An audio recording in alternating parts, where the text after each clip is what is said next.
There are many healings in Jesus' ministry, but this one stands out because of the unique way Jesus performs it. Let's read Mark chapter 7, verses 31 to 37.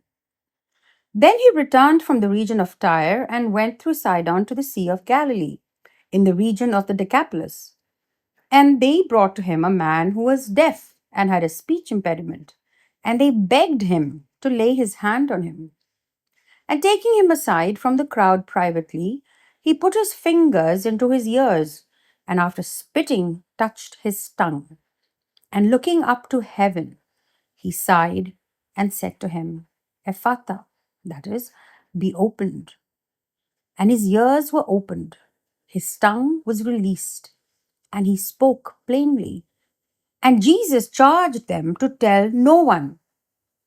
But the more he charged them, the more zealously they proclaimed it.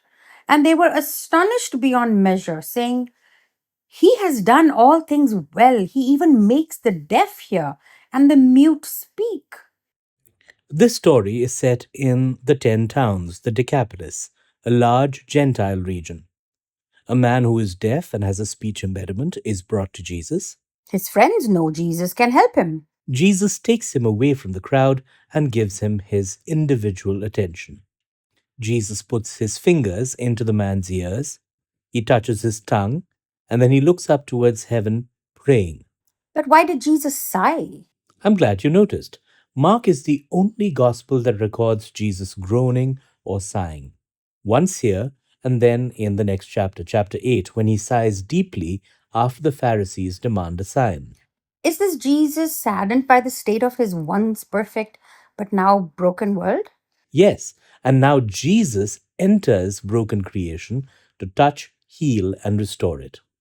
Why does Jesus pray in the middle of this? Because even though he is God and shares the divine nature, he has become truly human, taking upon himself the form of a servant. On earth, Jesus lived in dependence upon his Father and ministered in the power of the Holy Spirit. If the perfect Son of God lived in prayerful dependence upon his Father, how much more should we? Dependence upon God is the normal life of the faithful. Jesus uses an Aramaic word here, ephata, which means be opened. Now, that is an interesting detail, but what truly matters is the result. Immediately, creation obeys its creator. The man is healed. What Isaiah says in Isaiah 35, 5 to 6 comes true. Then the eyes of the blind will be opened and the ears of the deaf unstopped. God's kingdom is breaking into our world.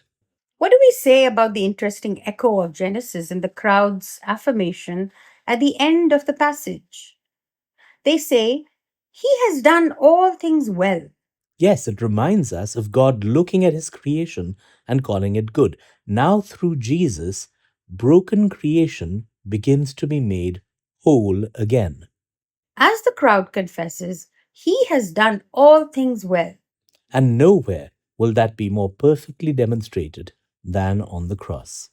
There, Jesus will enter upon our sin and death to bring us back to God. So come back to Jesus, remembering the words of that astonished crowd. He has done all things well.